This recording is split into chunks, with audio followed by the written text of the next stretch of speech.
Anytime he could get his hands on stuff where he could make a gun, he would make them. He would always build things and put them together, and somehow it always turned into him making guns and weapons, which is kind of odd. And I was like, that's not normal to have to tell a child night after night after night that guns are not toys, that they hurt, that they kill.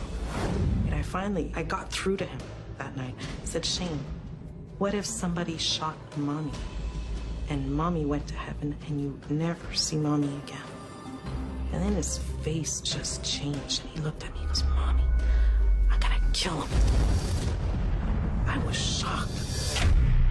When he first looked like that and I noticed that depth in his eyes, it was scary because you're like, that's not a child's look. Children don't have that kind of anger. It didn't make sense. For that split second, I was like, it took me aback. It was freaky. I raised my daughter, my nephew. I've had many children around. I have never, ever had to tell any kid that guns are dangerous.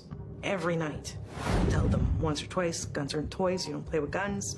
It is terrifying to think that your son is persistent about wanting to play with guns. It's not something you tell anybody about. Kind of keep that on the hush-hush. But I was worried. I'm like, God, is it born that way? I had no clue what was going on. I was worried because I'd never seen that kind of behavior in any other child.